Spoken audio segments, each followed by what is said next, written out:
Hello, everyone. Hi. So I'm delighted to chair for this panel, which is on the big ideas for a visionary government. How can Labour transform Britain? So just to introduce myself, I'm Valerie Oladeinde. I work at 8 Up, and we specialise in developing and executing big ideas for people across the UK, Europe, and the world. We work on everything from tackling climate change to helping make technology better for people across the world. So thinking about Labour, it's not going to be easy when we get into government. There are challenges that are weakening our trust in our democracy and making life more difficult for ordinary people, from climate change, the rise of AI, and rampant inequality. So today we're going to discuss some ideas that can make UK better and help a Labour government build a better future. And we're joined today by some fantastic speakers. So firstly, I want to introduce Indy Johar, who is the founding director of Dark Matter Labs, which specialises in finding innovative solutions to the biggest challenges in the world facing as we journey to net zero. And we're also joined by Dan Neidle, who needs no introduction, as Dan was instrumental in the exposure of Nadine Zahawi's, let's say, interesting tax arrangements while he was Chancellor of Exchequer. And he spent over almost 25 years as a tax lawyer and was head of tax at the London office for one of the most largest law firms in the world. During his career, Dan advised corporates, governments, regulators, central banks, and NGOs on tax and tax policy. So Dan is now bringing the depth of his experience and specialist expertise to improve tax policy while shaping and informing the debate around tax. And finally, my colleague Mike, who has been involved in Labour Party politics for the last 2 decades, is going to outline where we see the intersection of ideas and Labour politics and why the status quo is no longer tenable. So, Mike, would you like to introduce yourself? Oh yeah, sorry. So some of you stayed for the panel. I'm not going to use that mic. Some of you were here for the last panel. So I'm Chief Executive at 8 Up, and we work on big ideas. I'm going to just come in at the end, and me and Indy have actually been having a really fascinating conversation over the last 6 months, which is around the intersection between climate change and like how to rethink politics. So I think what would be great, and I think me and Via spoke about, is we're going to try and get other ideas in as quickly as possible in this discussion. Exactly. So, unlike other events at the Labour Party conference, you don't just need to ask a question. You too can present an idea or statement. Although, please keep ideas to about 2 minutes or less, so we can hear from as much people as possible. So, how we'd start is with Indy, and then Dan, and then Mike, and then over to you all for your statements and questions. So, over to you, Indy. Okay. Firstly, delighted to be here. I suppose. I think the way a new administration is going to have to deal with big ideas is actually very different to what we're expecting. We're expecting a new Prime Minister to turn around and make major announcements. I don't think that's the way big ideas are going to happen anymore. And I think we have to start to think about how does an administration line itself up for what are going to be large-scale global events. So the kind of boring line events, dear boy, events, are going to drive government. That is going to be more true than anything else. And so how does Labour prepare for what are planetary scale events? So I think that is the real core question. And you start there where almost certainly by 2030 we'll have some form of global financial crisis 2.0. It's almost certain that we will have a major France, Japan, one of the big countries actually fall apart in terms of actually their ability to finance. That moment in time, we're going to end up in a GFC 2.0. When we start to see that, what is a Labour response to a financial crisis? What is a Labour response to the loss of global insurability of assets? Which is already we're seeing in Nova Scotia, we're seeing that in California, we're starting to see that. What is a Labour response to a 100 million person event, which we're likely to see certainly not in this term of Parliament, but certainly in the next term of Parliament, right? When we start to see these super scale events, the question is, how does Labour prepare for those responses? And one of the number one things for me is that typically disasters concentrate capital and power. That's what traditionally disasters do.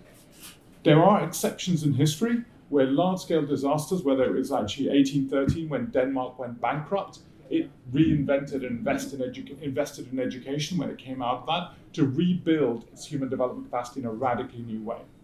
So I think the big ideas need to be ready for those moments where the Overton window, which we're locked into, shatters. And there are moments, and you could argue we've already been through some of those shattering moments with a government in power that's been able to do or done virtually nothing other than preserve the status quo or concentrate capital. So in that context, that is where big ideas are going to have to be on the table and be transformative. And let me just lay that out. If we have a major currency crisis, we're going to see central bank digital currencies come into the play from probably about 4 or 5 major currency central banks. They will start to become really significant. You will see on the fringe, stuff like Bitcoin become real on the fringe. And then in the intermediary landscapes, you're going to see the birth of resource-backed currencies. Resource-backed currencies are going to be critical as part of the intermediary landscape. In that scenario, how does Labour drive the Bank of England to start to imagine smart digital currencies in a way that democratizes power, not centralizes power? Not centralizes power in a way that, in terms of monetary production and capabilities. So for me, my number one, and maybe we'll go through other, is Labour needs to be ready for those super scale events. And I could point to food crises, which are almost certainly, in the next 18 to 24 months, we're going to face a food crisis. We're seeing food becoming a geopolitical product, not a commodity product right now. We're going to see energy will come back. Interest rates are not likely to go down. And I would argue the interests are not likely to go down because interest rates are going to be a function of volatility and events in the market. And as a result, how does Labour deal with effectively an interest rate crisis in terms of housing? So at this moment in time, let's give an example. What would happen if the Bank of England started to have differential interest rates for housing versus nature-based investments versus consumables? So there are ideas out there that need to be ready for the crisis that doesn't concentrate capital and wealth. That is where the big ideas are going to be super transformative. Now, on the predictive side, on the kind of what I'd call active investment side, we know a new administration is going to have to deal with a layer of issues. Reinvention of general practice. Absolute root and branch reinvention. We're going to have to shift general practice from effectively being on the treatment side to being on the lifestyle side. We're going to have to use actually other forms of methods to be able to deal with it. That is going to have to happen just to be able to deal with the actual incumbent cost that we're doing. We're going to have to reinvent our theory of care because we don't have the labour and we don't have the finance for it. Otherwise, all local authorities are going to pretty much fall apart within these 2 terms of the next Labour Party.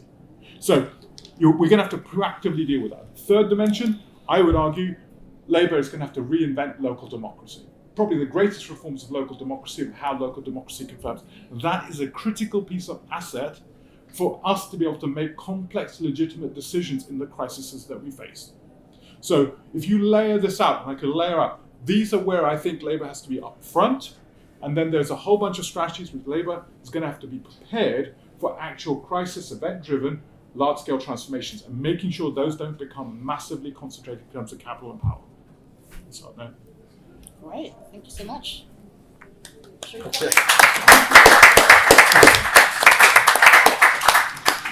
Over to you, Dan, for your thoughts.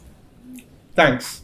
So I'd like to talk about 3 ways in which Labour could transform, on the surface, the tax landscape for SMEs, but actually, maybe, possibly, could transform the country in terms of growth.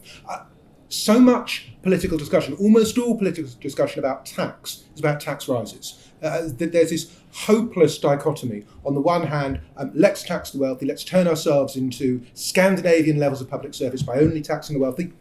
Can't be done. And on the other side, let's cut tax, but let's not identify any public services cuts to fund that. We know, can't be done. It would be great to have a political discussion that isn't at either of those spectrums and is about tax policy. I mean, yes, sure, you can raise some money by scrapping the non-dom loophole. You can raise some money by scrapping the carried interest loophole. Not going to transform anything. Tax policy, nerdy, boring, unfashionable, that has the ability to transform growth, potentially. Don't want to oversell it? Potentially. 3 things in particular. And these are ideas that Labour could and should grasp, but they could also be adopted by almost any of the political parties. The First one, I genuinely think could transform the business environment in the UK, for SMEs, for large business, for investment. It's something that has never been done by any government, but would cost nothing. What is it? Do nothing. Have a first budget. Have a bunch of radical, not radical, don't care tax announcements. Announce them in the budget and say, that is it. We are not going to change the tax system beyond that. Yeah, if anyone starts devising new loopholes and avoiding tax, sure, we're going to shut that down. But the basic rules of the road are not changing for the whole of this Parliament. And if we get in again, for the Parliament after that. Suddenly, you're enabling people to plan long term. All these investment allowances and reliefs and sort of R&D tax credits and everything else governments love throwing out are worthless because everybody knows they're not going to last more than a couple of years. The current full expensing that the Tories announced, in principle a great idea, it's only there for 3 years. What kind of long-term investment lasts 3 years? So by promising to do nothing in a way that's credible, you magnify everything else, as well as just the boring day-to-day of making life easier for SMEs and large business as well. So that's my first idea. Do nothing. My second idea, and it's by no means unique to me, is declare war on cliff edges in the tax system.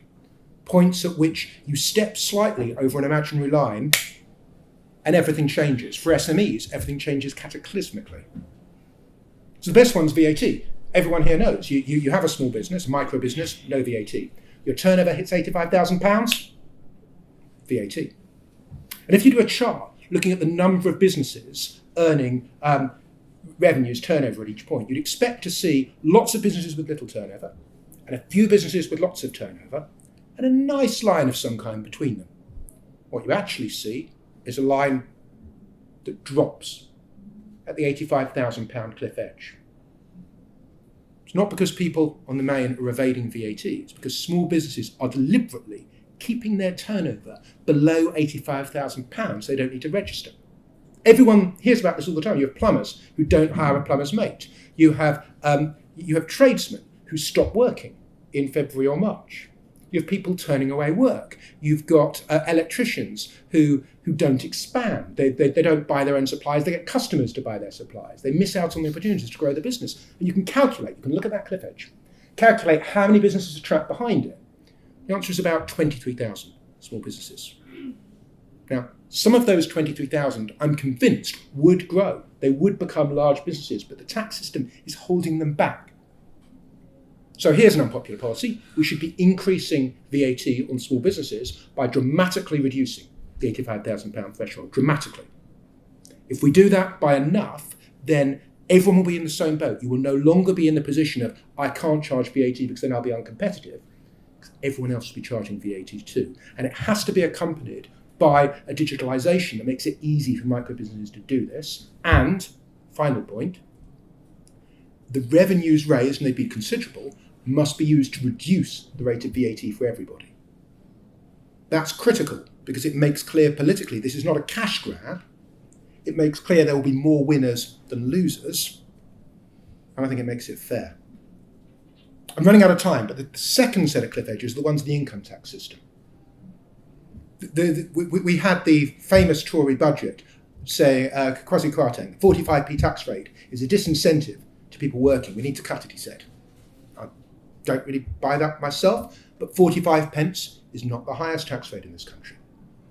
If you're in your 30s running a small business and you suddenly hit £50,000, your marginal tax rate is not 45%. It's going to easily be in the high 60s. If you've got a student loan, it's going to be in the 70%. Why are we taxing small business people at a marginal rate of, in one scenario I modelled, 78%? And yeah, I know one answer is to say Labour doesn't care about people earning £50,000. Come on, half the families in this country have someone who in their lifetime is going to earn £50,000. This is not the 1%. This is not the mega rich. This is the future of the country. And this is an even more difficult step for Labour, but people earning £100,000 face an even worse marginal rate when the childcare subsidies get reduced. Anyone know what the marginal rate is? It's not 60. About 102, isn't it? Oh no. Depending on how you calculate it, it's something like 88 million. And the reason is that you can have, at £99,000 of income, you can have childcare benefits worth more than £20,000. Get £1 more income, earn £100,000, they all vanish overnight. That extra pound of income has cost you £20,000 or even more. And yeah, why should Labour care about people earning £100,000? Because this is the country's growth. And it doesn't need to be reformed by a handout to the wealthy. You can do it by playing around with thresholds at the top end. So it's people, the very high earners, who are paying for it. If Labour cares, if any political party in this country cares about the growth of small business, we have to take away these barriers in the way of growth. My first one, tax complexity uncertainty. Massive. VAT, income tax. And they can all be fixed without significant expenditure. And in the case of VAT, it can be a tax cut for most people. But it means moving the tax debate beyond let's raise taxes on the wealthy to magically pay for the NHS and looking at the policy detail and selling that to the public. I really hope Labour's able to do that. Brilliant.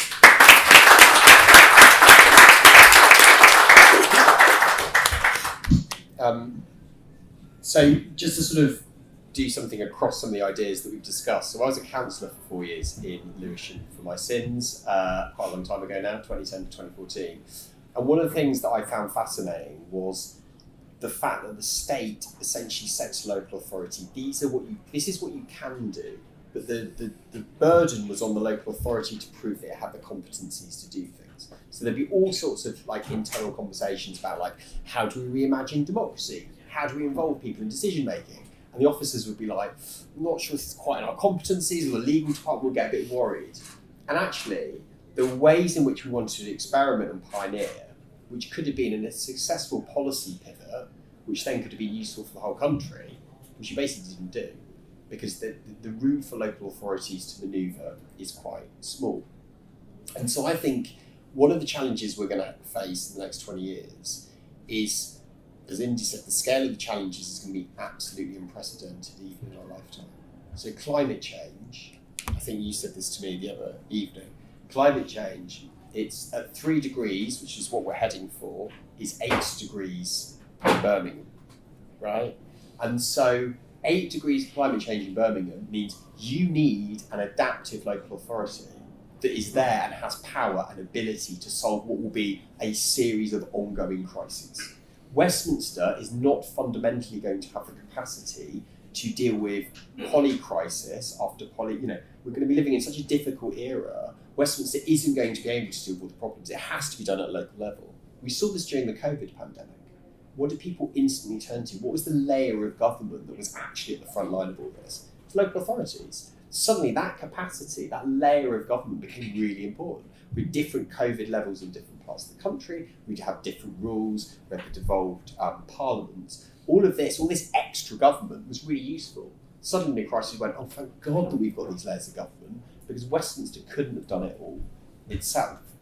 So there's a point here which I think is, we need to get used to the idea that in crisis, in an era of disinformation, I mean, right now, the Foreign Office are monitoring 4 different state actors, one of which would be a surprise to this room, is actually the Iranians. 4 different state actors who are deliberately seeding disinformation in local Facebook groups across the UK. That's happening right now. On Twitter it's happening, multiple bot networks, these for artificial intelligence. There are multiple attempts to change citizens' views on certain issues by foreign state actors. On the war in Ukraine, the Russian government is spending money on propaganda both here in the UK, but more importantly in the US. So there's people that are trying to shape our responses. So what's going to be really important? What's going to be really important in an era of disinformation is a strong relationship between politicians and citizens. And what does that maybe mean? It maybe means we might actually need more politicians. So one of our big ideas might be that actually we've got a layer of local government. You look at France has a hell of a lot more elected representatives. And what does that mean? There are more people you know in your social network that are actively involved in politics. But previously we would have said that potentially was a bad thing. These are layers of government, bureaucrats, this is expensive.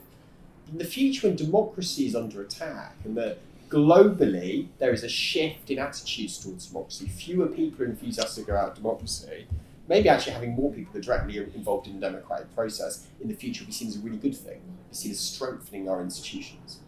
So I think Labour are going to be buffeted by large numbers of events, we know that. The Labour Party is taking control of the United Kingdom, which is often divided and slightly polarised. And actually what we need to be thinking is on a much bigger level, on a bigger plane, about how do we restore faith in institutions? How do we restore trust? Trust is such an important proxy for other things, such as if you're trusting, you're less likely to believe in conspiracy theories. And how do we build out institutions, particularly at local level, that are actually really resilient, so in an era of polycrisis we can weather storms? Yeah, thank you.